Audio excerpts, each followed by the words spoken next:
When I woke up, very confused, she said, "You almost died last night. In fact, no one can believe you were alive." I went into the games not knowing what was coming. As humans, we just hate uncertainty. You just sensed that it was out there. You have to start somewhere. We're all programmed to push ourselves even farther. This is On the X, an IRONCLAD original.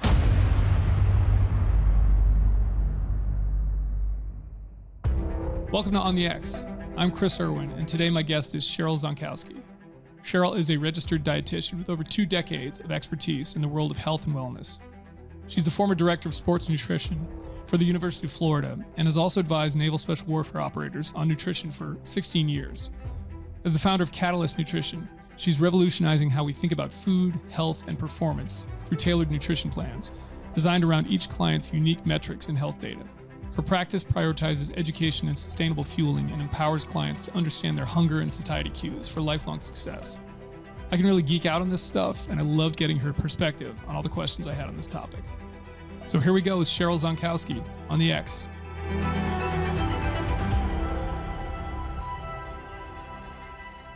So why don't we just start off with what got you into this? Why nutrition? Why was that the thing that you wanted to study and do as a profession?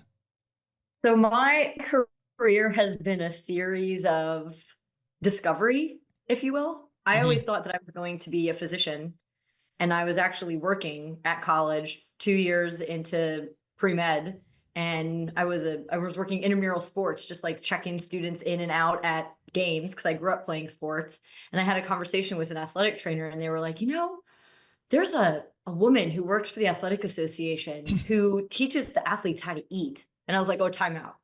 There's a job that teaches athletes how to eat. So I get to talk about food all day to athletes who play sports that I love. I was like, forget medicine. We're doing performance nutrition. And that's kind of how it all started. Okay. And then where'd you go kind of study from there to go get licensed? So the Academy of Nutrition and Dietetics has a board certified exam. I switched majors my junior year to food science, human nutrition. Okay. Kept my core curriculum in psychology, and then there's a required dietetic internship, completed my dietetic internship, and then sat for the registered dietitian's exam. Okay. Did you ever, was this a thing where you had personal struggles with it? Like as a kid or anything like that, where, whether it's food allergies or something like that, where it's like, I mean, this is the case for a lot of people, whatever field they go into, is something like they had a personal struggle with, and then they had to figure out how to overcome that. Was that the case with you? So my primary sport growing up was soccer. Me too. There you go. So I had the pleasure of being the captain of my soccer team my junior and senior year, and being surrounded by female peers playing athletics. I very early on connected the relationship between food and how I felt, and could see how other people ate and then played, or hydrated and then played, and unfortunately had a lot of interactions and exposure to what underfueling did with some of my teammates, to the point where it became an issue for our team early on. And just saw how those things were handled in the late 90s.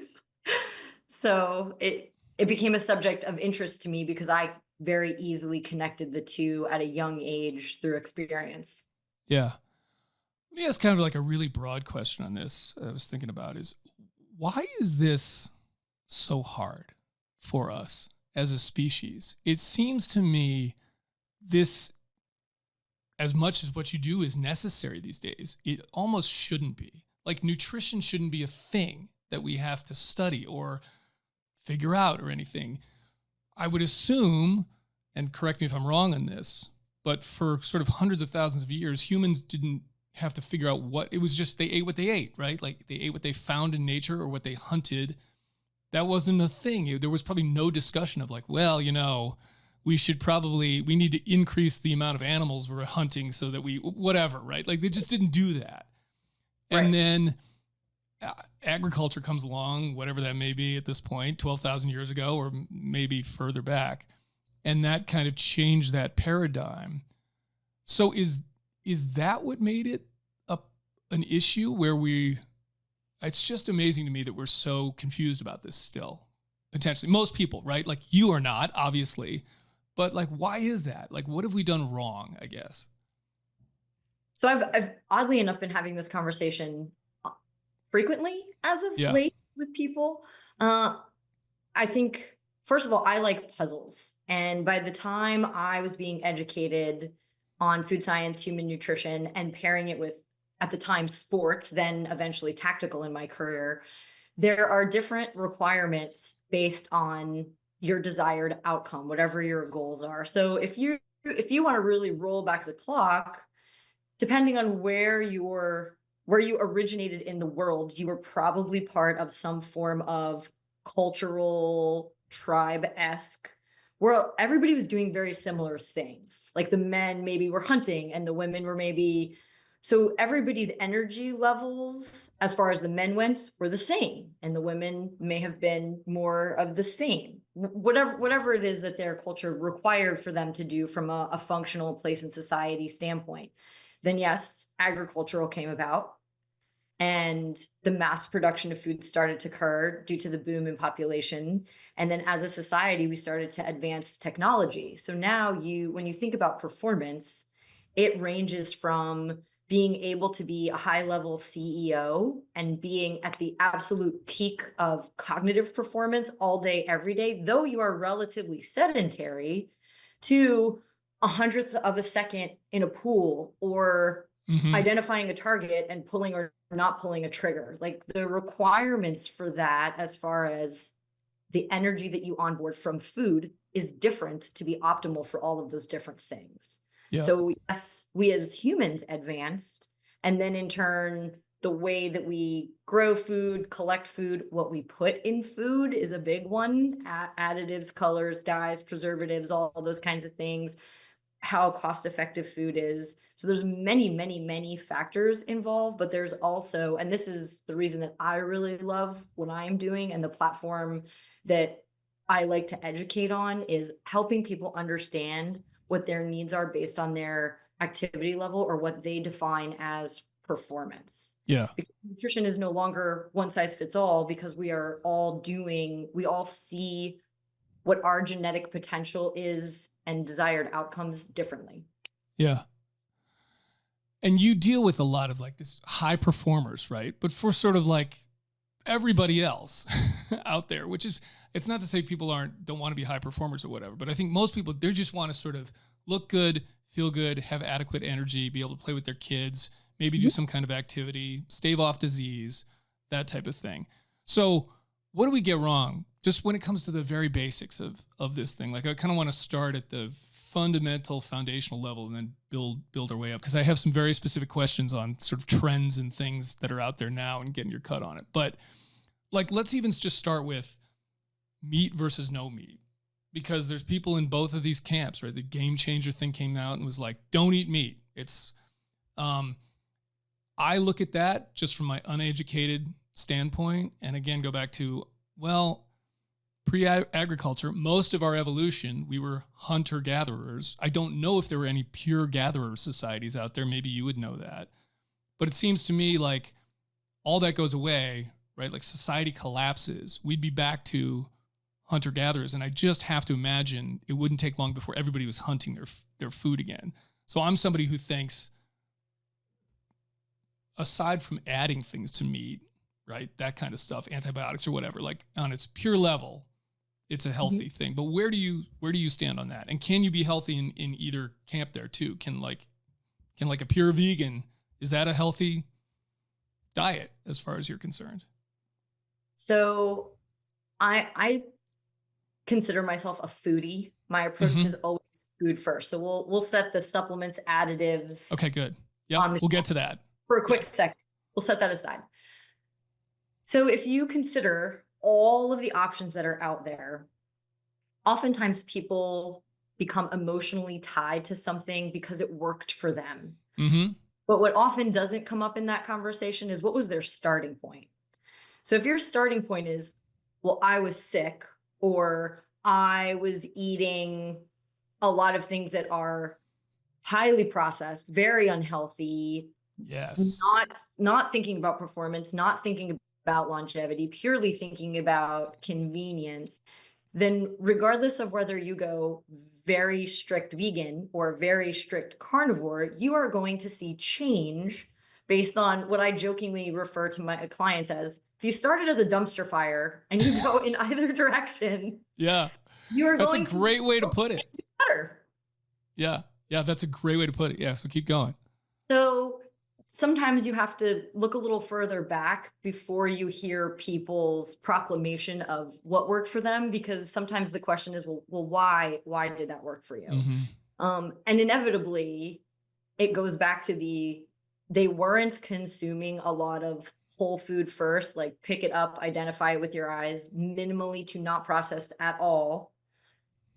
And they go closer to that direction of whole food first, whichever direction it is, and they see success. So my platform as a healthcare provider is eating food first. Now, because people are such emotional beings and they like to tie themselves to something, it's then educating them on what is going to make you the most optimal, however they define that, doing what it is that you think is successful for you. As far as the extremes go, that's where I kind of like to pull the literature into the conversation. As a provider, I believe that anything that you are doing that requires you to take a supplement because it puts your body in deficiency is probably not the most optimal way to eat. I agree. There are people who would argue with me, and that's okay. What's their argument? I'm curious on that. So I don't know. That's fine. I don't promote that. But Yeah. whether it is strict carnivore, where you are not eating a lot of or any fiber or potentially higher vitamin and nutrient dense foods, which depending on what your food ate, you can very easily get a lot of vitamins and minerals directly from the animal-based proteins. So no argument there. However, how effectively your gut processes food and what some of your biomarkers from a blood panel standpoint may be could benefit if you perhaps introduced a wider array of vitamins and minerals and fiber into your diet by consuming some things that originated in the ground and grew at one point in time. I see the same but flipped argument on the other side. If all you are eating is things that grew from the ground at one point in time, but you want to have optimal bone mineral content and you want to have optimal musculature, and there are some professionals doing amazing research right now and equating bone mineral density and muscle attainment and maintenance later on in life with longevity, in the whole conversation of fitness versus fats being healthy, unhealthy, etc. So in that strict plant-based genre, being potentially low or deficient in things like iron, B12, zinc, some of those things are not in the long term going to lead to optimal muscle maintenance, optimal bone growth and development.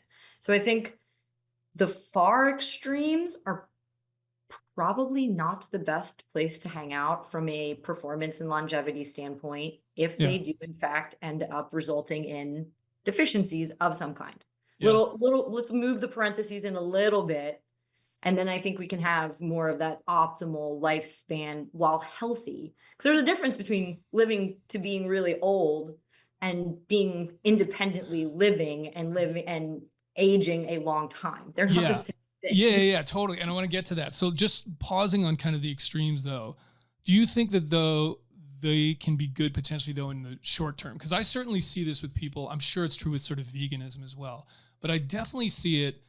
I've never done it, but friends of mine who do a carnivore diet for like a few weeks or a month or something like that. And they're not trying to do it long term, but they do it as almost like an elimination diet kind of reset thing.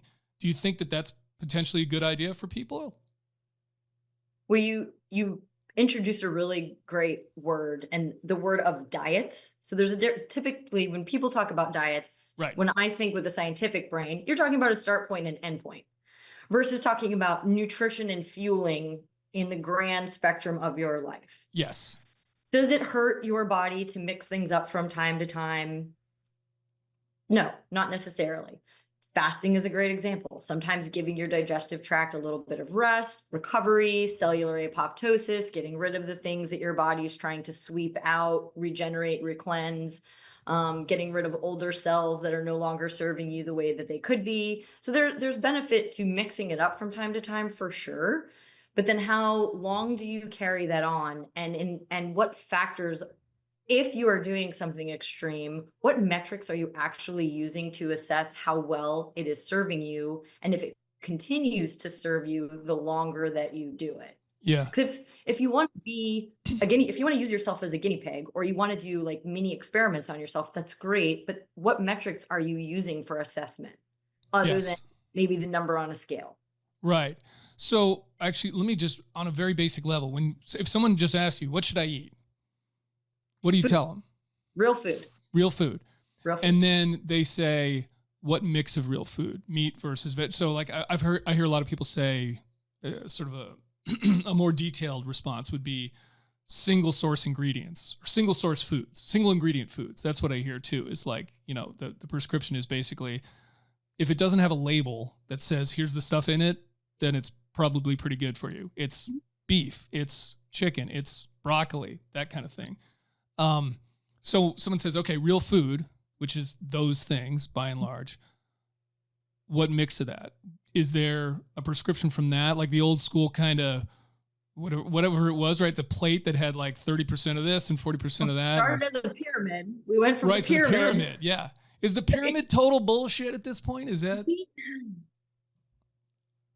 I have not looked into this too much in detail, but I'm pretty sure, other than when in dire straits and governments had to limit like food rationing, I'm pretty sure that the United States is one of the only governments in the world that dictates or tries to make food recommendations to its general population. I don't know that. Really? Again, I could be mistaken. I haven't done a very deep dive on this, but I have never seen that in other countries. Huh. Which it's interesting. I've traveled a lot, and I'm trying to think if I've ever seen it. I don't know that I have. No. Huh. I mean, now in the last 20 years, there has been a movement, primarily in the United States, requiring or requesting that restaurants, so again, nutrition facts panels versus supplements facts panels, all of those kinds of things. We wouldn't need facts panels if, like you said, beef, potato, broccoli, Yeah. no labels required. But as that kind of information forward technological advancement and culture happened, we're like, well, let's put calories, which in my brain are just pieces of energy. Something being 100 pieces of energy versus 500 pieces of energy doesn't make one food a good food versus a bad food. Like calories are just pieces of energy. When you dial all that stuff back in, Yes. tie positive and negative connotations to it for no reason. So one, I think it's odd that our government is, or has in the past, given dietary guidelines to its population at large in general. Again, I mentioned I really love puzzles. So to answer your question more thoroughly from this hypothetical person, it would be, well, tell me a little bit about yourself, because you are in fact the expert on you. I just happen to be a food nerd. And if we put our powers together, we create the matrix. So what you would need to eat is going to depend on how active are you in a normal day? What are your intensity levels in a normal day? What do you value from a performance standpoint? Is it being the best father? Is it being an amazing carpenter? Is it being a Navy SEAL? Is it being a NFL football player? Like what are we talking about here? Because that's where the science comes into play, and nutrition does not become one size fits all. It becomes very custom and specific. On the X is proudly presented by Mechanics Wear, the gloves trusted by pros. Originally designed by a legendary race mechanic, Mechanics Wear has become the top choice for anyone who needs tough, reliable protection. From construction sites to the front lines, these gloves offer unbeatable comfort, durability, and grip. Stay cool, dry, and in control with Mechanics Wear. gear up for whatever comes your way. And just speaking personally, mechanics gloves were the go-to glove for us in the military, certainly. And they're still my go-to glove when it comes to just working around the house. Glove that I've worn for decades at this point, and it's still kind of my go-to glove. Mechanics wear gloves are available at most retailers, as well as on mechanics.com and on GSA Advantage. Mechanics Wear is also proud to offer an exclusive 15% off discount through the ID.me program to military, veterans, and first responders.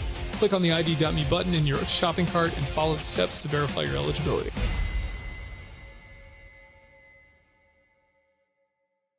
Where did that food pyramid come from in the first place? Was that, I guess my question is, did people think, the people who created that, did they actually think that was the healthy way to eat, or was it all like a marketing play to sell things to people? So I believe that as science and literature started to develop, as far as we started looking into disease. We wanted to start to figure out, like, okay, heart attacks are becoming more regular. What contributes to heart failure and heart disease and cardiac events? So they started to look at people's blood work, and when they started to look at people's blood work, they started to look at macros, and they were like, well, how does macros affect blood work? And then you get lobbyists involved and political parties involved, and you have, the cattle industry, and you have the dairy industry, and you have the agricultural, all those, and everybody wants a piece of the puzzle.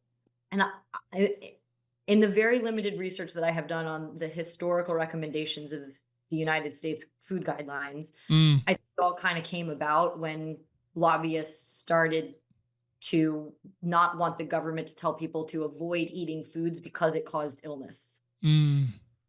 So I think the government tried to make everybody happy by saying, we need some of this, and you need some of this. And you need I know what's funny is it's still out there. So I'm not kidding. I don't know if the most recent visit, but at least within the last few years, I have been in a doctor's office where not the food pyramid, it's slightly different, but it's a plate, and it's in quadrants, and it's equal 4 things: meat, carbohydrates, basic, or grains, fruits, vegetables, and then a glass of milk.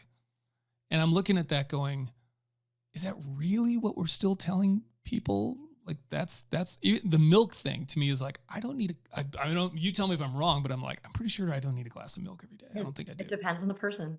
Okay. I want to stop on one point there. Can you explain macros? Because I have the feeling that there's got to be people who, and maybe I'm in this camp too, hear this word a lot and might not even know what that means. So anything that you ingest is supposed to have an effect on your body. Mm-hmm. And the big picture definition of macro means large. So when we are talking about macronutrients, we are talking about nutrients that we ingest that are the largest contributors to possibly giving our bodies energy during the day.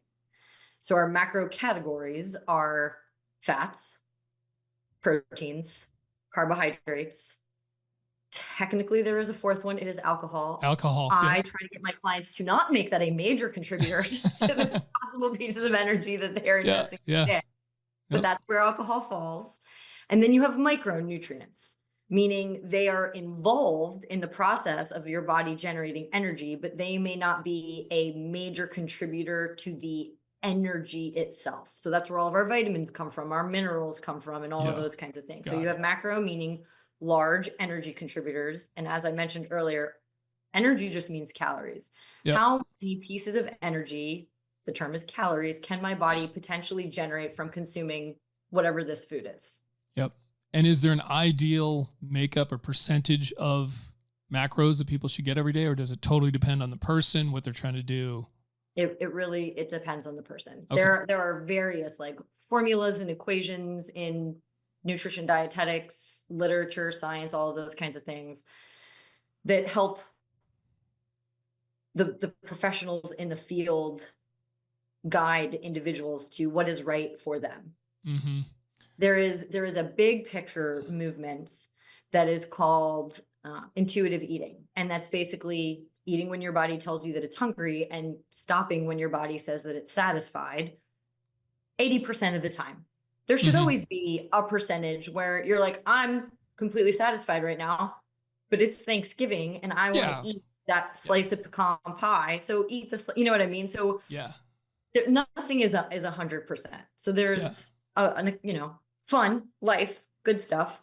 But I think there's a misperception in a lot of the general public that eating correct for your body, so I like to call that fueling, eating correctly for your body doesn't taste good. People think that and I don't want to use the word healthy, but people think that eating healthy doesn't taste good. It tastes like cardboard, it's bland, it's not appetizing. And I think that that's a huge disservice to all food everywhere. I'm offended for food. Yeah. Because food is delicious.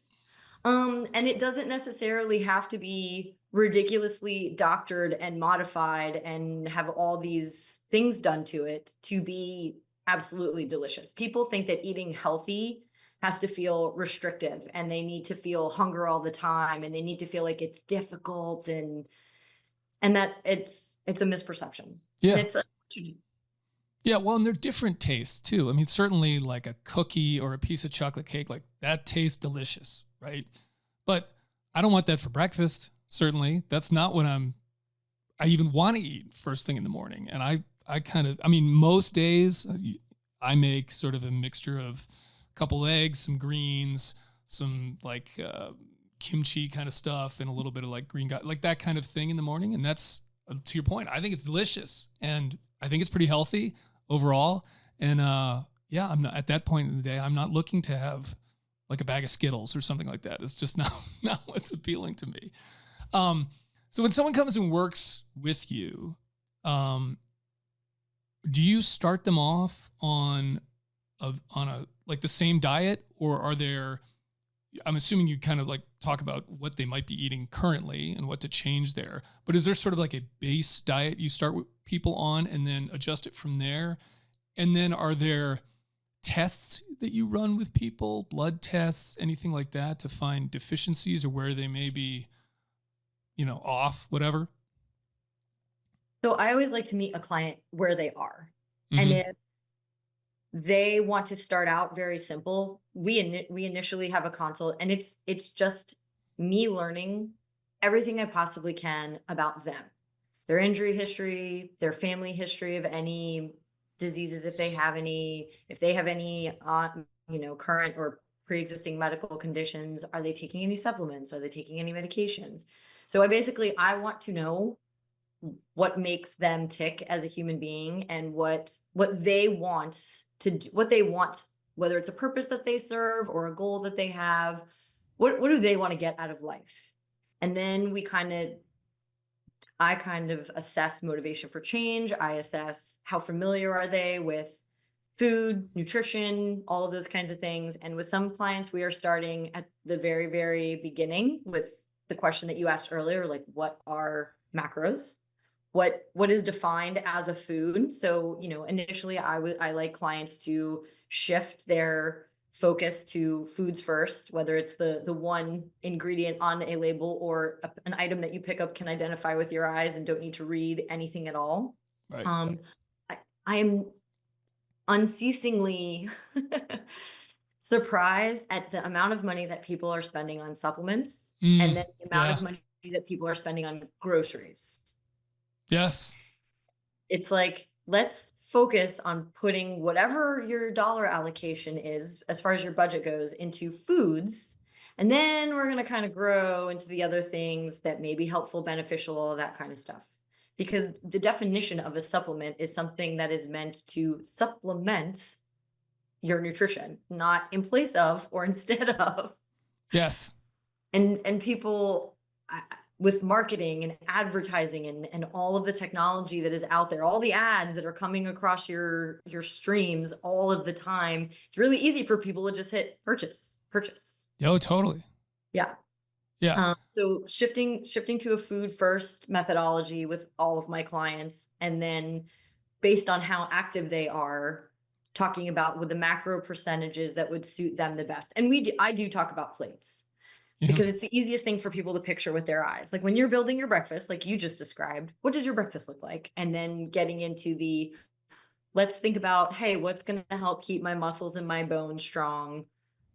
What's going to give me the ability to think cognitively and clearly? What is then, from a protein standpoint, what is going to give me energy to get from my breakfast to my lunch with fruits, vegetables, potentially some grains and carbohydrates, depending on how active they are that morning. And then if I have somebody who wants to do all of the things, they like the technology, they like the numbers, they want to get into the weeds, we may do body composition assessment, because that will give me a better picture of exactly head to toe what amount of them is metabolically active tissue that then helps me dial in their protein needs and their total pieces of energy in terms of calories that they need every day more effectively, because I have some numbers and data to back it up. And then, yes, we do offer blood work options as far as, let's take a look at what your blood work looks like. Do you have a family history of any conditions? Let's talk about where your blood work lies now and what would be the optimal to extend or optimize the length of your life, but the amount of life that you can live in the length of your life instead of being bedridden or something like that. So we can start as very basic and general as the client's current knowledge base or level of interest, and we can go as advanced and detail oriented. What I have found and what fascinates me about people throughout my career is that some people get more stressed with numbers and data. Yes, totally. Like, just tell me what to eat. Just help me design it on my plate. Versus some people, they find comfort in being like, yes, I have all of this information and I'm going to fill all of the puzzle pieces. So at the end of the day, it's about them. It's about what brings them the most comfort and fulfillment as far as their independent action plans when they leave the consult after talking with me. Yeah. It's funny you bring that up, because I am definitely in the first camp there. Like, I almost don't want the data. I just want to intuit, right? I want to intuitively feel how I feel, because honestly, I think that's part of the problem too, is we've lost the ability to sort of feel into ourselves. It's like, how do you feel? Like, sit with yourself a little bit, right? I think that's part of the issue. And we just want data, which is great. We do want data, is a good thing. But I do think there's this balance between kind of prefrontal cortex and limbic brain here, where it is, okay, we want to be rational about this. We want the data, we want evidence, but we also want to like have an emotion, like feel the emotions around this and feel what it feels like for us. So as much as I'm a rational person, I'm a very empirically kind of like, okay, show me that. I don't want the data on myself. It's just, I know myself, because I always envision, it's why I've never had a Whoop or an Oura Ring or any of these things. I just envision myself waking up one morning being like, oh man, I slept great. And then the Oura Ring is like, you slept like shit. And me being like, oh my God, what did I do right? And just it ruining my day basically. And so I can absolutely see how people can fall into that camp. There's a whole bunch of stuff from everything you said that I want to kind of like peel back a little bit. Just in terms of when people come to you, is there like a one thing you typically see where people are like just totally doing it wrong, or a handful of things where it's like that seems to be the thing over and over that they come to you that they're doing wrong, that maybe they don't realize too, that they're like, what, really? I shouldn't do that? So I would say that there's three that I see the most frequently. The first one is people are not hydrating enough. They're just not drinking enough water. And the first signs and symptoms of dehydration are irritability, fatigue, aches and pains, and brain fog. So the main things that people come to me to work on, I will typically, 15, 20 minutes into the conversation, ask them about water. And I can actually see like the disappointment, because they're coming and they want like the fastest, coolest, sexiest nutrition plan. And I'm asking them about water and they're like, oh, but I mean, ideally at minimum, the very like baseline is, are you getting half of your body weight in ounces of fluid a day? And coffee counts, soups and stews count, water, fruit. So I'm doing the math in my head right now. I'm going, right? What is that? Yeah. So wait, break that down. So if someone weighs 150 pounds, what is that? It's 75 ounces. Okay. Got it. Is a great starting point. Yep. Great starting point. So chronic dehydration is the first one that I Okay. see that is boring and not sexy at all. The second one is, and we talked about this earlier, being completely out of touch with when your body is actually hungry and when your body is actually satisfied. And I think that there are generational differences there, and there are definitely occupational differences there. So a SEAL, great example, is you make it through selection by completely ignoring everything that your body is telling you and making your body put one foot in front of the other. That is anyway. true. Yep. Keep going. Yeah. It's Yes. one, how you make it, and it's two, how you continue to make it and advance in your career. And then I sit down with, in that scenario, gentlemen for the most part, and they're like, well, I'm not hungry until 9 o'clock at night. I'm like, well, have you thought that maybe that's because for decades you've told your body that everything that you are doing is more important than eating and being hungry, and that's the one thing that you can tell your body to wait till later to do? So let's get back in touch with those hunger and satiety cues. So that's the second one. Okay. And the third one is, and I don't know how recently this came about, but people are doing what I like to call bad math. Okay. And bad math is, if I want to lean out, and I jokingly call that, everybody's on the LGN program. No matter who you are, no matter what you call it, whether it's mental acuity or performance or gaining muscle, losing fat, everybody wants LGN, which is look good naked. It summarizes Yes. everybody's life goals with every client I've ever worked with. And they think, well, big picture, whoever that voice is, big picture, whoever they are, for decades and decades said, if you want to lean out or lose fat, you need to be in calorie deficit.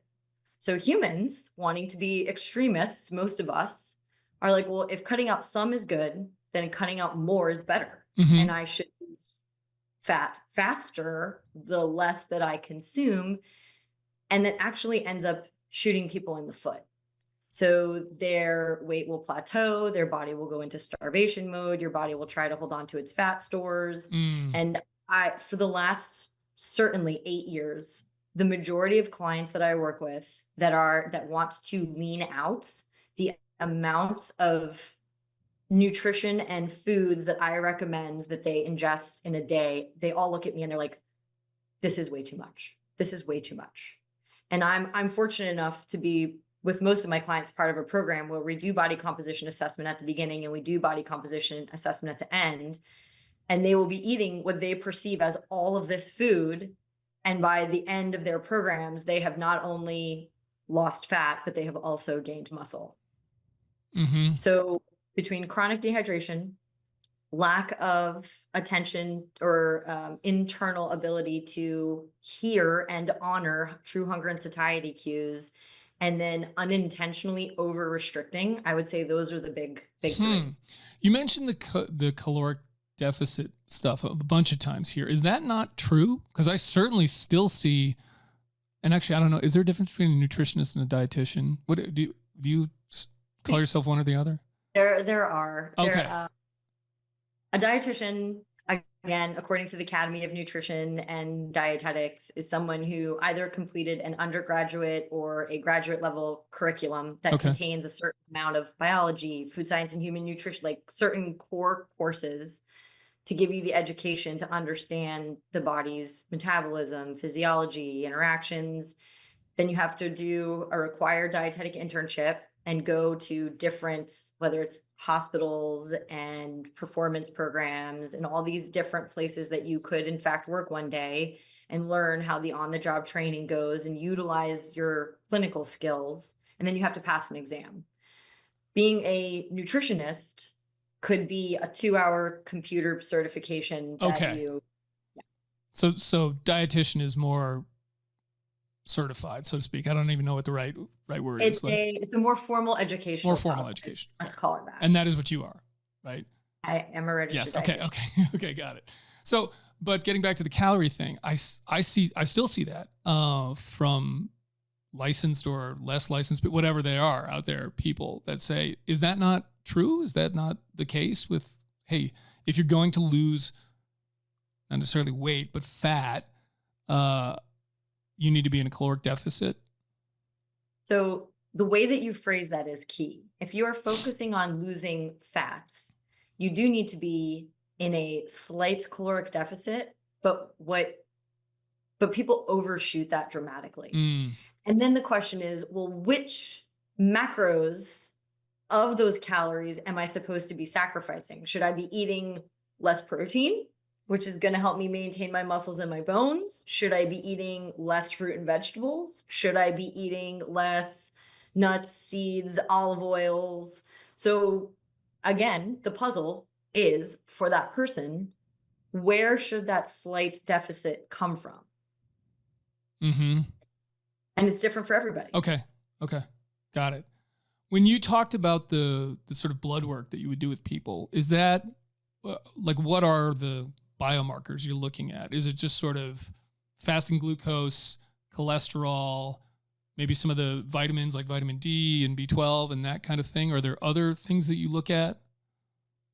So I have been fortunate to work with organizations, and even with my clients, I have now found public-facing platforms where clients can go and get more robust blood work drawn. So yes, for sure. Things like hormones, things like cortisol, things like vitamin D, so various vitamins and minerals, but also some of the more traditional, the CBCs, complete blood counts, lipid panels for cholesterol and triglycerides, because it's all, it's the silo that we've talked about earlier, just thinking about one thing. So if the only thing that you're thinking about is, well, what is my cholesterol level? Yes. Well, you're missing all of these other markers.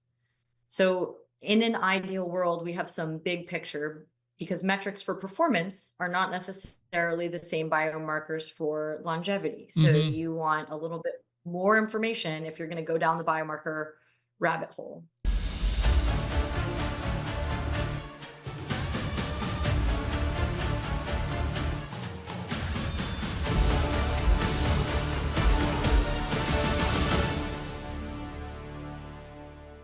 We don't just do the filmmaking. We do everything. We've taken a case study of over 30 projects that we've done over the past 15 years, and we put together what we believe is the most effective and efficient content funnel for brands. They need content on a daily basis. They need to be talking to authentic end users. We want your team to bring its most challenging problems and allow us and our team to apply our proven methods to your brand to take it to another level. I always like to keep things simple as much as possible. Right? I'm a big fan of sort of simplicity. I don't know about minimalism, but sort of, efficiency, essential kind of things to think about. Keep it easy. Maybe keep it simple, but not necessarily easy. In terms of eliminating things, is there a sort of, when I think of it in terms of a hierarchy, I sort of think, like, if I'm going to eliminate one thing in my diet, it would be alcohol, or let's say reduce severely, not necessarily completely eliminate, like whatever. And then it would be sugar. And then it would be some mix of kind of like gluten, dairy, something like that, right? The processed stuff. Is there something like that you tell people? Is that accurate? And what's your feeling too on the kind of pure elimination versus, I'm sure you listened to it, but there was that Andrew Huberman lab where he talked about alcohol, which was like terrifying. It was like, oh my God, like the amount of damage this does to you is just horrific. But I'm somebody who still thinks, okay, but to your point on Thanksgiving, if you want to have a glass of wine or whatever, like I still think it's like, you'll be okay type of thing. So what's your cut on that? On the alcohol specifically? I'm sorry. Oh, sorry. There's two questions there. I think is there sort of a hierarchy of eliminate or severely reduce these things, right? Like this is the worst thing that people tend to put in their body. And then the other one is, elimination versus sort of restrict, but you'll be fine, right? Like you can occasionally have a piece of cheesecake. You can occasionally have a glass of wine or a beer or whatever, that kind of thing. So I would say the biggest one in our culture right now is the alcohol. The second one in our culture right now is going to be things that are processed. Yeah. Okay. And what is the definition of processed is a whole episode or series of episodes in and of itself. But when you say, and this is one of the things, again, I'm a nerdy dietitian. So when somebody says sugar, Sure. sugar is carbohydrates are in spinach, Yes. Good point. Great point. Carbohydrates Yes. You're are in right. strawberries. Yep. If it's a carbohydrate, your body turns it into glucose, which is the general term for sugar. Sucrose is technically, but when in your body, blood Yes. sugar is referring to blood glucose, and you get some glucose from spinach and from strawberries and from fuchsia pixie sticks. So they're not all created equal. Yep. Got it. Got it. Okay. Okay. And then what about the a little bit versus none kind of thing? Where do you stand on that with people? So it depends on the person. I'm not going to tell somebody who, so I'm a weirdo. I don't like cheesecake. I'm not going to tell somebody who doesn't like cheesecake that it's okay to have cheesecake. Yeah. But if that person really enjoys a glass of red wine, I'm going to say, okay, here's where your red wine goes. And here's how much of it is a reasonable amount.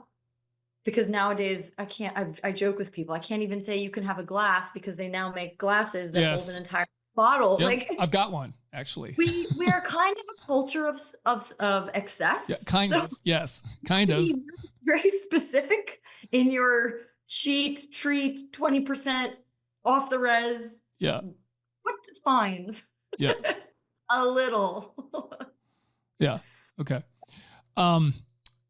So let's get into supplements because you mentioned this, and this is something. Yeah, I am with you on this. I am somebody who has taken tons of supplements over the course of my life for different reasons. Some of it was for performance. Some of it was trying to overcome chronic illness. More specifically, that in terms of I would say the sheer number that I've put in my body, we're trying to do that type of thing, remove toxins, whatever it may be, correct imbalances. So but I agree with you. The longer I've done that, and I see other people doing it, I've gotten to this point where I think, I don't know that we need any of this shit. Like, I almost feel like we need next to none of it, unless you have some very specific deficiency that you're seeing in a lab and you're going, I don't know, I'm just not getting it from food for some reason. So is that accurate? Is this just a complete waste of money for people, or are there circumstances that, okay, yeah, you do need a little bit of supplementation here? So I'm going to circle back to the big three things that I mentioned earlier. Yep. So none of them are necessarily sexy. The other thing about the big three things is none of them are easy. So it's not necessarily easy to start to train your body to ingest more water throughout the day. Some people are like, well, then I have to go to the bathroom more frequently and I don't have time for that. And it's like, well, do you want to be healthy and perform well and live a long life? Is that worth a couple more trips to the restroom on occasion? So it's a change in routine and habit, which are not easy. The second one is taking the time to actually not only hear your body telling you that it's hungry and satisfying. So that in and of itself is a huge step, is hearing your body say it. And then the second step in that same vein is following the recommendation that your body is giving you. Mm-hmm. And then the third one, getting people to actually buy into the concept that you may need to eat more to lose weight, or lose fat, if that is your desired objective. Mm-hmm. So a lot of those three things being incorporated more regularly will solve a lot of the issues. So again, our society wants not only a little bit of excess, but they also want an easy button. Sure, of course. Effort, habit changing, manipulating their routines is very uncomfortable and inconvenient. So the things that are more challenging to do are the things that are going to give you the greatest net change from a longevity and body composition and performance standpoint, if that's in fact what you're looking for, versus a supplement in the example of chronically under eating because you're trying to lose weight for an extended period of time. That does increase the likelihood that you may have deficiencies in nutrients purely because you've been consuming so little food for such a long time in an effort to lose body fat. So the supplement piece is definitely specific, in my opinion. I think the easy button sells. People are much more likely to spend $50 on something than they are to try to take 5 minutes a day to do something different and do it every single day, whether it's setting a reminder on their phone or a timer somewhere that reminds them like, hey, every 2 hours, drink 16 ounces of water, whatever it is. Those things are more outputting than it's to hit Apple Pay $50. Yeah. Yep. Send me the thing. I'll do it. Yep. But is any of that good? Are there people, do you work with people where you actually prescribe some kind of supplementation for them? So yes, a number of my clients do end up taking some form of supplements. Okay. The recommendations that I am making are based in the literature. A great example is if I have somebody who is borderline hypertensive or has a family history of high blood pressure. If they are doing all of the things from a fueling standpoint and they get regular exercise and they don't consume a lot of high sodium processed foods, then I will recommend a beet supplement or an extract. The literature that's coming out nowadays, as far as from a women's health standpoint, with the amount of protein that their bodies require, taking a creatine supplement to optimize muscle phosphocreatine levels, which then in turn keep up bone mineral density and doing high intensity training, is being seen to be beneficial in females in general. Again, that ties back to have you been consuming enough protein for the majority of your life? If potentially not, then creatine, which you get from an animal-based protein, a supplement to that, because you're not consuming enough or haven't been consuming enough animal-based proteins, may benefit you. Okay. And then all of the things that you mentioned with regard to biomarkers. If I have somebody who's insufficient or deficient in vitamin D, certainly, or if their cardiovascular panel could lose a little improvement. A lot of times with biomarkers, it's the eating more food. And with the lipid panel in particular, meaning cardiovascular markers, it's incorporating more fiber, fruits and vegetables, which are very expensive nowadays and they go bad very quickly. So people are put off from buying them for those two reasons. And they're some of the best things for you in addition to adequate protein intake. Yeah. What is it with beets? What does that do in terms of so cholesterol? Nitric oxide is a natural vasodilator. Ah, interesting. When you ingest beets, they have the precursor that is then activated in your bloodstream for your body to dilate its vasculature. Got it. Just don't freak out the next day. If you've never eaten beets, don't freak out the next day. Don't freak out the next day. That red is normal. Yeah, exactly. Yeah. Normal. Yeah. It's like you have to, I ate beets last night. Good call on the disclaimer. Yeah, exactly. What about vitamin D? Because I live in Northwest Montana where sunlight exposure during the winter can get pretty minimal. And this is where we get vitamin D from for the most part. And I've heard it both ways. I've had a doctor tell me, hey, during the winter, you should be taking like 5,000 IUs a day of vitamin D. I've also had people say that doesn't do anything, actually. Like taking a vitamin D supplement will not increase your vitamin D in your body. You have to basically get it from some type of light exposure, whether that's sunlight or like a vitamin D light that they make now. What's your take on that? So you hit a couple of things there. One, certainly living in Montana, but even when I was working down in Florida, I had elite level athletes who are vitamin D deficient and insufficient living in Florida. Wow. Now, again, with the technological advances that we talked about and the change in the population at large, the majority of us are inside under fluorescent lights now that it's daylight savings, when there are so few daylight hours. Yes. We're not getting optimal sun exposure. And even when we are outside for maybe our lunch break or on our way into work, depending on what time you go into work, even if we're getting that vitamin D exposure, our bodies aren't converting it into the activated form as efficiently as they once were, whether it was in our youth or historically or whatever it may be. So regardless of where you live, the amount of time you spend in the sun in shorts and a short sleeve t-shirt, again, with the winter months can be challenging nearly anywhere. So having that biomarker specific to that individual is very important. And to the other point that you made, yes, taking low dose vitamin D, if you fall into insufficient or deficient, will not get you back into the normal zone. Fat soluble vitamins we call a repletion protocol. So a high level of whatever the fat soluble vitamin that you're insufficient or deficient in over a series of time to get your levels back up to normal. But again, that requires testing, implementing intervention, and then retesting to make sure that you got back up to where you need to be, and then probably taking a maintenance dose, because if you've been insufficient or deficient before, there's a chance that you genetically will just go back there. If you finish the repletion protocol and then take nothing and go on about your regularly scheduled programming. Okay. But you are saying that you can take vitamin D orally and it'll over time have an impact. Perfect. But it would have to be the right amount based on how deficient you were. Okay. So taking a low dose, like 2000 IUs, if your vitamin D levels are 12, are not going to get you back up into the 30s and 40s. Okay. You would need to take a significant amount based on your level of deficiency. It's specific. Got it. What about those lights? Like they make vitamin D lights now where I cannot speak to the lights. I have not done my homework. Okay. Yeah. I'm not sure on them either. It's basically like it's essentially a tanning bed. I mean, like a portable, I mean, it's not meant to tan you. That's not the point. That's not what it's doing, but that's basically what it is. It's a really good point that you brought up, and it ties back into that supplement piece too. My recommendation for that is knowing your source.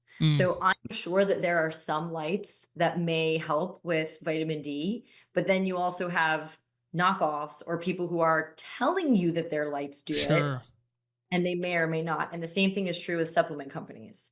So it's know thy source. And that's the same information, not only with technology, but also with supplements. And the same is true, you brought up the nutritionist versus dietitian before. You really need to not only check the network of the person, but what are their credentials and what do those credentials actually mean? Yeah, sure. Fortunately, there are things, whether it's supplements or foods, that have contraindications with certain meds. Yes. That can really make you sick. Yep. So if you're working with somebody who either one doesn't have the experience or two doesn't have the education, you can end up doing yourself more harm than good, unfortunately. Yeah. Yeah. So to that point, the other one I hear a lot is magnesium deficiency with people. And there's but there's many types of magnesium out there too. You can take magnesium citrate or magnesium glycinate or magnesium, whatever, chloride. So is it the same thing? Like get your magnesium levels checked and then what? So you can get your magnesium levels checked. There is basic serum magnesium, and then there is RBC magnesium. So the actual amount of magnesium that your red blood cells are using effectively. RBC magnesium is a little bit more telling about if your body has enough magnesium. And then, yes, there are different compounds that the magnesium is bound to that increases the likelihood that your body will absorb it and use it in a specific way. But the body's really smart, and the body, if it needs magnesium somewhere, it's going to send it where it's needed. But yes, the compound will increase the likelihood that it goes to one place versus another, though it's not 100% certainty. So there's a lot of information out there with regard to supplements. Yeah. I do think taking magnesium, and it's a mineral. Your body will excrete what it doesn't need unless you're taking an absolutely ridiculous bonkers amount. Yeah. Typically, if you take too much magnesium, eventually it's going to mess with your gut and you're going to figure it out. Yeah, you will know. That's right. Yeah. Yeah. Are there other, so with vitamins too, there's people that just take a multivitamin every day. Is that recommended, or is it just, again, are you just basically just, to your point, just pissing that out every day because it's just not needed?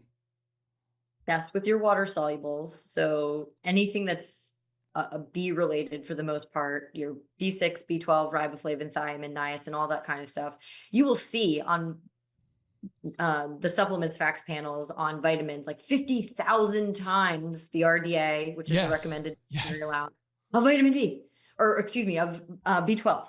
And people are like, oh, there's more, so it must be better. And that's, like you said, you end up with really expensive urine. That's why your urine looks like a highlighter for 2 or 3 weeks when you start taking multivitamins.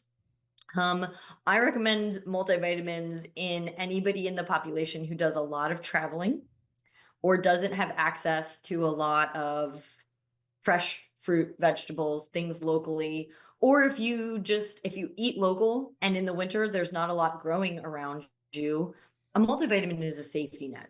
Got it. It's just in case you miss a couple of days in a row, you will have wanted to be taking a very mild multivitamin for a few weeks before that happens, just so that you know your body's not peeing it out anymore. You're absorbing it and you're utilizing the nutrients that are in there. But I mean, it's not something that you should be paying more than $1 a day for. The prices of supplements nowadays are just astronomical. Yeah. And the other thing is, I find it odd or ironic maybe that they are turning everything into a gummy.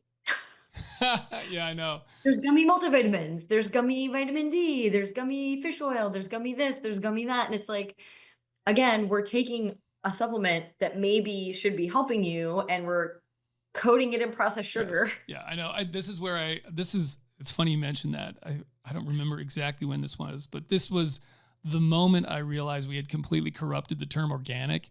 I was in an airport somewhere and there was a rack with all this crap on it, and it was organic gummy bears, right? Gluten-free organic gummy bears. And I was like, that doesn't mean this. They're still just garbage. That's garbage. Like it's not healthy because it says organic and gluten-free on it, right? Correct. Yeah. Actually, so let's talk a little bit about that. Food allergies, because this is something that my observation is that, and I think a lot of people's is like, this didn't exist. I don't know, 50 years ago. I'm almost 50. So growing up, I never remember anybody having a peanut allergy, a gluten allergy. It's not to say that maybe people didn't have that, but it certainly seems like whatever prevalence there was is not what it is today. So what's going on there? Is it a observational issue where it's like, oh, no, this has always been around, we just didn't notice it before? Or have we screwed up our foods so much that people are now allergic to things that they never were before? And how did that come about? So I think part of the issue you just addressed is that we are now doctoring our food so much before it hits a shelf where someone then takes it home and consumes it, that it is not the same, flour that it once was. I mean, even broccoli and bananas are not the same that they were 75 years ago because of, cross-pollination and GMOs and all these different things. But the same is true with our technology. Like, technology advances most of the time, hopefully, in an effort to do good. So in terms of booming agriculture and livestock and all of those things, I don't necessarily think the original intent was malicious, but things were introduced to optimize the growing without necessarily knowing the ramifications of how the human body, which is the consumer, few steps down the processing and food chain, is going to react in the long term. So I do think that that's definitely a factor, is what is perceived as food now doesn't necessarily look the same way that food was 75, 100, 150 years ago. The second thing is, there's also a difference between a food sensitivity and a food allergy. Yes. And you can have a food allergy that is anaphylaxis, and you can have a food allergy that is non-anaphylaxis. And with the development of this technology, as far as blood work and skin prick tests and IgG and IgE, I think sometimes people, they see something on a results sheet that is red and they're like, I'm allergic to this food, I can never eat it again. And it's like, well, time out. Were you even testing for food allergies, or were you testing for food sensitivities? And if you were testing for food sensitivities, which food sensitivities tests were you doing? Is it something that maybe you take this food out? So you brought up elimination diets before. Is it a food sensitivities test that if you eliminate it for 2 to 4 months and then you put it back in moderation instead of excess, the antibodies that your body produces against it, the sensitivity, no longer occur? So people see red, and the easiest way to communicate something or even interpret something in our brain is red, bad, I'm allergic to that. And then you walk around and everybody tells people that they're allergic to all of these things. And it's like, well, Are you in fact allergic? Is that in fact the test that you did? Did you do a test at all? I think there's a semantics problem. Yeah. In addition to all of the things that we are either treating our crops and animals with and or adding to them in processing before they hit our tables, ideally, and then our bodies. Yeah. One piece of terminology I want to clean up a little bit, or just make sure people understand. You mentioned things like water soluble versus Yes. like liposomal. And I don't even know if those are on the same kind of line, so to speak, but like, Water soluble versus fat soluble. fat soluble, right? So can you just, what does that mean? Because this is another one where I feel like I know what it means, but I'm not sure that I do. Sure. So your blood is water-based. Everything that is circulating throughout your body is in a water-based medium, your blood. There are vitamins, minerals, and things that you ingest that can circulate in that water-based medium unsupervised. They don't need any help. They can just go about their business doing is what they do once they cross your gastrointestinal barrier into your bloodstream. So water soluble examples are B vitamins. Then you have things that are fat soluble, things that do not play well. So like oil and water, great example. Things that do not play well with water, those are things that are fat soluble. Great examples are vitamins A, vitamin E, vitamin D, and vitamin K. And they require a carrier, basically like a Pac-Man, to surround them and transport them throughout the blood because they don't get along well with water. So they need like an umbrella or a raincoat to take them throughout the water to the cells, to the muscles, to the brain, to wherever it is that they need to go, and then be released into that place, do their thing, give that message, whatever it is that their purpose that they serve. And then once they're finished, whatever byproducts are left also get picked up by a Pac-Man carrier and excreted. And that's actually what cholesterol does. It helps transport fat soluble particles throughout our body. And I think the general public also has a misconception that all cholesterol is bad. Oh my God. I've heard somebody. Cholesterol is not bad. You need it to deliver hormones and fat soluble essential nutrients to your body, throughout your body, and through the excretion process. So cholesterol desired end state is definitely not zero, because otherwise you would not be functioning. Right. Yeah. And I believe I've actually heard people argue the opposite of that. Somebody who, I don't know if they were in the pharmaceutical industry, but basically saying, yeah, we're trying to work. So get your, which one's the bad one? LDL, HDL, I always mess, which was the bad cholesterol? Bad. Yes. Quote unquote bad. LDL, right? LDL. Low density lipoprotein. Okay. Yes. It's Again, like, get that down to zero. We want to get that down to zero. I do not label LDL as bad. Okay. Yeah. Good. Well, so why is that? Why is it? Why do we even call them that? Is that again? Is that just completely a misnomer and a misconception about cholesterol in general? So sometimes the science that existed 50, 60 years ago progresses. We do additional science. We build new technologies. We can see deeper into the cell, the problem, the area than we could 40, 50 years ago. So I think bad was an initial label for LDL, good an initial label for HDL, and they both actually serve very essential processes in our bodies. Mm-hmm. So net zero of either one of them is not great. Yeah. Okay. But there is a point where it's a problem if it's too high for people. So it depends on how far into the weeds of this conversation. We can't go too far, obviously. Each one of them can have different particle sizes, which are less harmful and more harmful. Yeah. And there are particle sizing tests now to tell you that. Yeah. Okay. Wow. Again, though, this goes back to me like, do you want to spend it's like the longevity thing these days, right? I don't know that that's healthy in terms of our holistic health. There are people now who are constantly worried about their longevity and doing all of this work to quote unquote live longer, where my estimation is, well, you're doing all this work to survive longer. I don't know that you're living anymore or living less, let's say, because I always like, if I take that to the extreme, I envision a world where potentially like, hey, you can actually live forever, but everything you do on any day, any given day, is so that you can live to the next day, right? So it's like you're gonna get this exact amount of sleep. You're never gonna leave the house. You're gonna go bathe yourself in a certain amount of light. You're gonna get in a sauna for an hour. You're gonna get in a cold plunge. You don't eat food anymore. We've got exact pills that provide your nutritional benefit, and you can't do so. It's like, and I don't think anyone would want to live like that because you're not living anymore. There's no life left in that.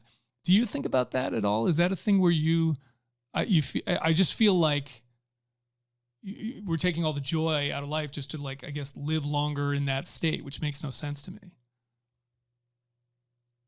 Yes. So I do think about those things. I primarily think about them in terms of nutrition, but in your more large scale perspective, I like to think of things in terms of net gain. So doing something for 5 minutes a day for 10 years shows that your life expectancy may be this much extended, or disease risk likelihood may go down so much. Because there's another angle. Decreasing disease risk versus improving longevity also don't necessarily mean the same thing. Sure. I want to decrease the likelihood that I become sick, put some effort into that versus. So yes, I think holistically, there should still be time not only left in your life for joy, but for whatever purpose it is that you are meant to serve here. It's a deeper, different conversation. But in terms of food, it's the same. My perspective on the eat food, the one ingredient, as we talked about earlier, my takeaway from all of the scientific literature, and it's a very layman's interpretation, is that humankind has yet to make something better and more bioavailable than the version that Mother Nature made in the first place. I'm with you on that. Yep. So I don't want to read the comments after this podcast. To see Don't. Why would you? I don't read the comments. But yes, I think it is important. So one, I brought up this earlier. I think getting joy from the things that could be, you have to eat. You have to eat to stay alive, or you have to take your full of pills to stay alive, however you want to think about it. I think that a lot of that should derive a certain level of joy because historically, yes, eating is a sociocultural event. Our family models revolve around it. Like there's all of these things. So at what point are we changing our sociocultural relationship with each other and with food to, for lack of naive understanding, just be cyborgs? Like, yeah, right. What's the trade-off there? Yeah. So in my professional food first approach, I do think that it is an integral part of the equation. Again, you brought this up, getting back in touch with your hunger and satiety cues. Well, that's something that you're actually feeling. Yeah.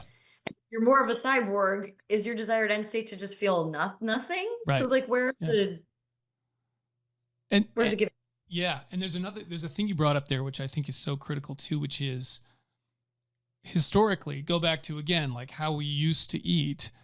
There's a social aspect to it that we have completely lost for the most part. It's like, well, yeah, once a year on Thanksgiving, we all sit down and we have a meal together type of thing. Whereas that was an everyday thing. And this is one of the things when people talk about blue zones and right, the people that live to be whatever it is, centenarians, right? Like people live over 100 for the most part. It's these places around these blue zones.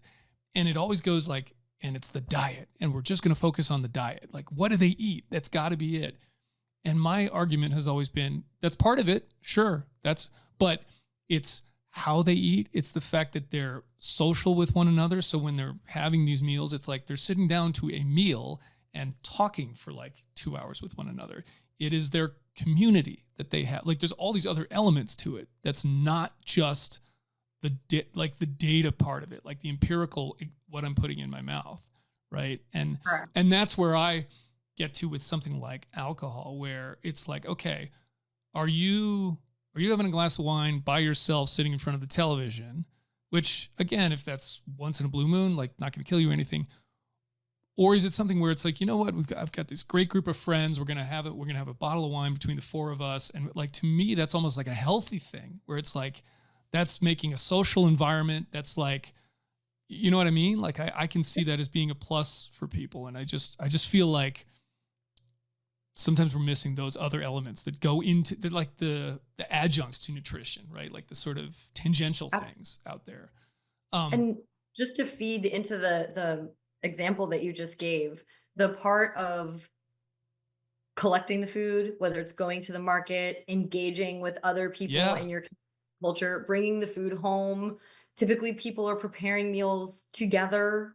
So there's the preparing of the meal before it actually arrives at the table, and hopefully not just the plate at the couch with the and there's the preparation part and the consuming part and the engaging with one another part and the cleaning up when you're finished, you know, like all of those like responsibilities and engagements and time together, and all of that gets lost a little by the wayside if we're just handful of pills and done. Yeah. What about, so a couple kind of last things here so we can wrap this up, but what about exercise as a hedge on any of this? Because when I think of the sort of the primary factors, let's call it, to our physical health, to me, it's nutrition, fuel. You use the term fueling a lot, which I like. It's kind of, that's sexier. That's cooler. I don't know if there's a difference in your mind, but so you can elaborate on that. But it's exercise, and it's sleep for the most part. There's some other things like we talk about sunlight exposure and things like that, but that's pretty much what we're talking about there. And I know I've heard a lot, like you can't outwork a bad diet. You can't out exercise a bad diet. However, it does seem to me like there's some amount of hedging you can do there. It certainly helps, obviously, to do that. So just kind of what's the balance there? Because the other thing I see is I've certainly seen people that I think they work out very hard and they still struggle like with their weight and stuff like that too. So what's your cut on that? So I think the first part of what you mentioned is the fueling versus nutrition. And I like to refer to it as fueling because I mentioned the custom piece. So it's a little different for everybody. And I like the word fueling because I intentionally use that word because what you put into your body to give it energy and sustenance is not only its literal fuel, but it's intentional. So if people are fueling, it's something that you are giving thought and intention to, not necessarily in a weighing, measuring, counting kind of way, but it's something that you are putting a little bit of thought into and doing on purpose versus just eating. It's not that eating is bad. It's just kind of a culture shift that I'm trying to encourage with my clients. I think movement is huge. So whether you're calling it exercise or activity or working out, movement is extremely important. Obviously, there are just like nutrition, there are opposite sides of the spectrum. There are opposite sides of the movement spectrum from, you talk about the blue light zones and transportation being primarily just walking everywhere that you go versus an optimal hundredth of a second in a pool or on a bike or from a performance standpoint, Olympic level, professional level athlete, special ops operator, those kinds of things.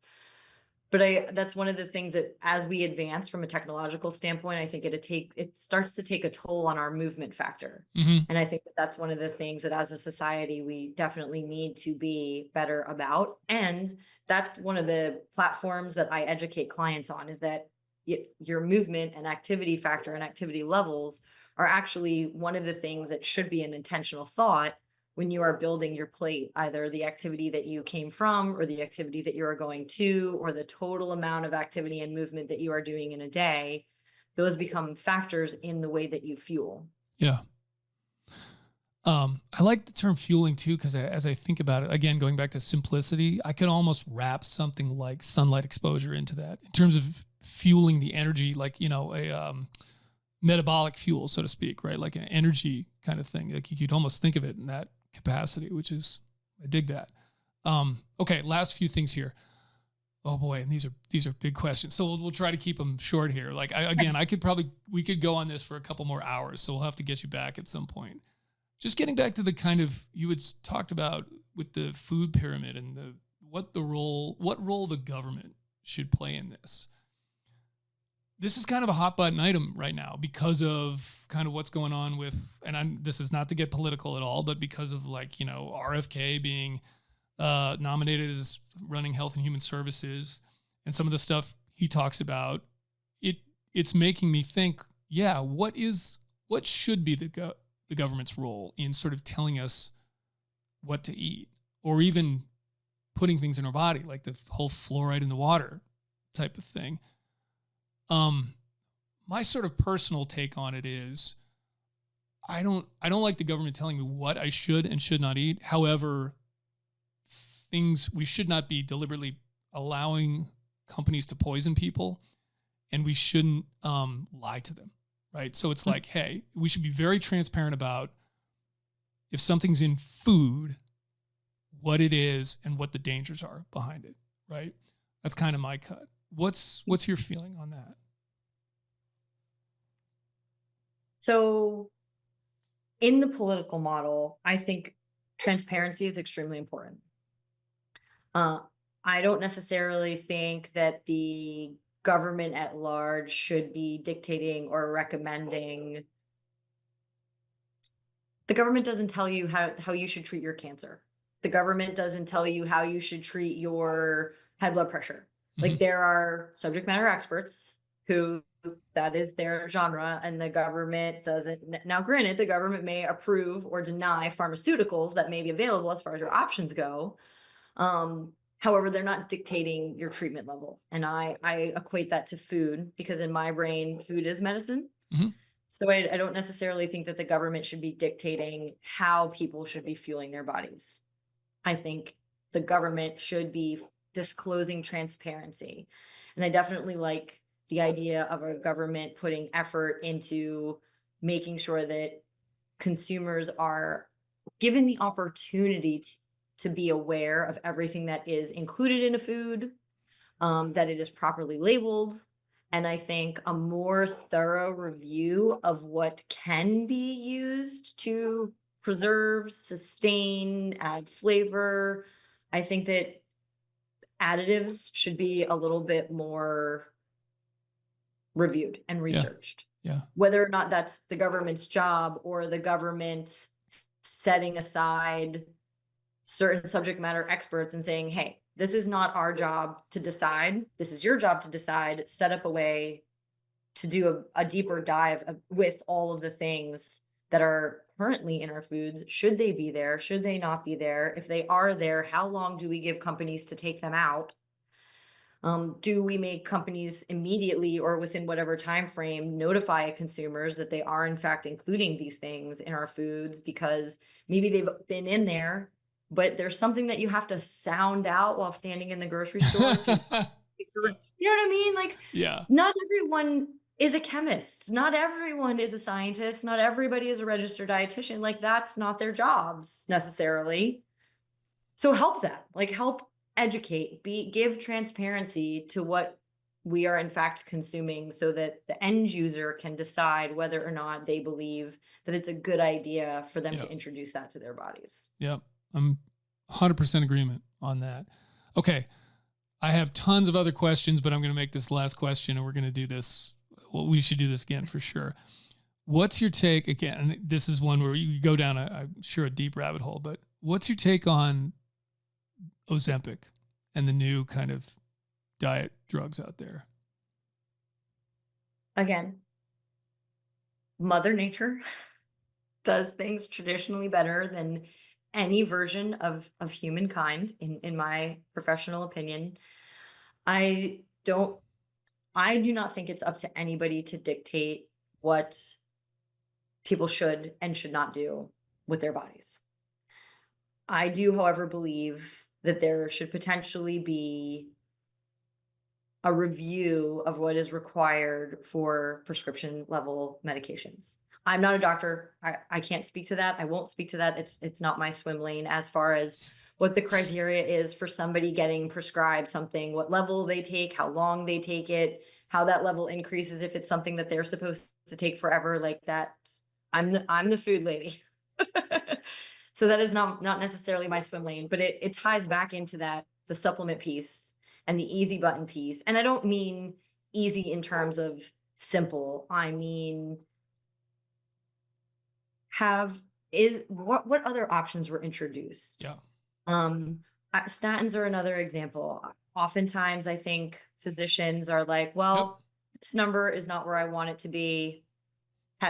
Did you do anything with food and exercise?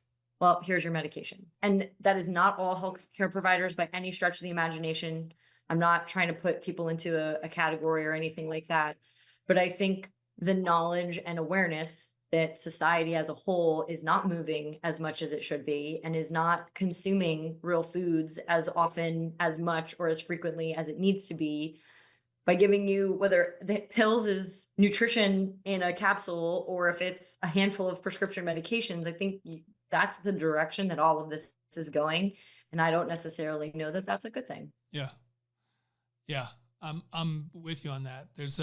I learned a lot about them. So we had Johan Hari on here, who written a bunch. I don't know if you know him. He's an author. He's written a bunch of books, but his most recent one is called Magic Pill, and it's about these diet drugs because he was on them. He's somebody who struggled with his weight for his whole life, ate very poorly, and he went on this kind of journey and very objectively looked at this. And I thought it was really enlightening. And I sort of came out of it thinking, yeah, I still think that this is not the way to go about things. However, I do agree that if it's the choice between somebody taking those drugs and they're struggling so bad they're going to die, take the drugs. Like, that's kind of my cut on it, right? Like, but there's still messaging around that I hear it from like well-known doctors on news channels that I go, that is not the message we should be giving people in terms of these things. You know, even the sort of underlying thing where it's like, it's a brain disease for people. I'm like, really? Like a brain, like explain to me what that means exactly. You know, I don't like it. I think it's a very disempowering thing, and I'm not in agreement on it, but anyway. This ties back into something that you and I got into a little bit earlier with regard to know your source. So oftentimes you have, whether it's the doctor or the patient who's saying, I've tried everything. I've tried everything. Like, well, what have you tried? Who have you consulted with? Should there be a better network for more holistic healthcare providers? And I don't throw that around for the catch-all that it has become on a holistic standpoint, but how many of these places have registered dietitians? How many of these places have strength and conditioning coaches? You know, like some of the additional allied healthcare providers, like opening the umbrella of practices to include more personnel versus it just being a 1 or 2 man shop of whether it's physicians only or a physician and a physical therapist versus an ATC capability, or like I said, a strength coach and a dietitian, and obviously like some sort of mental performance healthcare provider, speech pathologist, some of those kinds of things. So like opening the umbrella from a practice standpoint to give people more options for credentialed providers versus just, well, I've tried everything. Yeah, I know. And that's the one I always hear is, you know, when diet and exercise doesn't work, and I just go, no, it works. It works. I'm not trying to like be cruel to people that it's hard. Like it can be very hard and challenging for people. I'm not saying that at all, but I just disagree with that statement of like, when it doesn't work, I'm like, no, it works. Like you have to do it right. It may not work as effectively for everyone. Yes. And but sure. You actually worked with somebody who's giving you guidance that is based on science and literature. Yeah. Right. Because granted, the pharmaceutical companies are required to do certain numbers of studies and documented side effects and all, like there's criteria for them to become a prescription medication. But where's the vetting process for where people are getting their information with regard to diet and exercise? Because again, that's why I refer to it as fueling, because it isn't, diet has, you know, start point, end point. Yes. And I do genuinely believe that it is custom. Yeah, I do too. I wouldn't necessarily put the same 200, if I have two 200-pound guys that are both 6 foot I would not necessarily put them on the same fueling regimen. Totally agree. Yep. 100% bespoke to the individual. Same thing is true if I have 2 5'4" females. Yep. Yep. Fueling is not one size fits all. Yep. Okay. So very last thing, just talk real quick about if people want to get in touch with you, work with you, and then your place there, Catalyzt Nutrition too. Like, that whole thing, we didn't even get into exactly what you do from a business model standpoint. So just kind of cover that real quick, because that's obviously very cool. Yes, I really appreciate that. So my company is called Catalyzt Nutrition, CATALYZT. The misspelling is to honor my father who passed due to cancer, so that's why it's spelt funny. Oh, I figured it's Zonkowski. I figured the Z is coming from your last name, right? Right. Yes, of course. Okay. It's my dad's last name. Yes, right. Yeah. Okay, yeah. Yes. So you can find us at catalystnutrition.com, and then to see photos of our food and our information, please look us up at Instagram at Catalyst_nutrition. And then we are located in Virginia Beach at 993 Laskin Road, Suite E as in Edward. We are right next to the Beach Bistro movie theater if you're a local, before you hit the circle at the oceanfront. And the premise of my private practice is, yes, we do offer one-on-one nutrition consulting. We do offer virtual consults. So if you don't live in the area, we're still capable of doing that. And if you are in the area, after 20-ish years as a provider and enough of my clients saying, well, when are you just going to feed me? When are you just going to show me what this actually looks like so I can figure out how to do it on my own? Well, we are now doing that. We have a meal prep kitchen.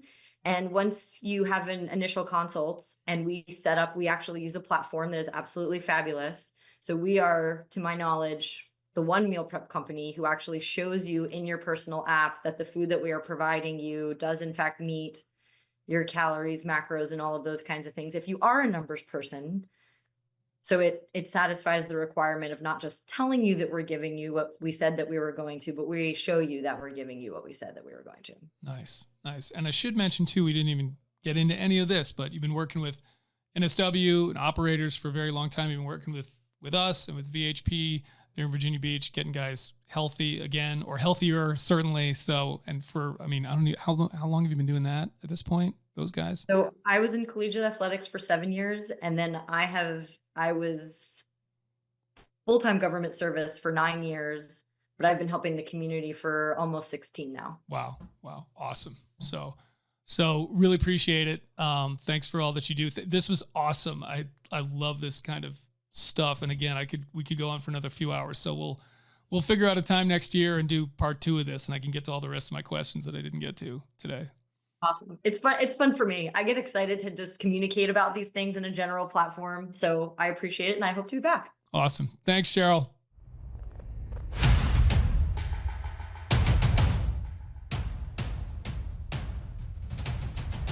Thanks for listening to On the X, the official podcast of the Navy SEAL Foundation and an Ironclad original series sponsored by Mechanicswear.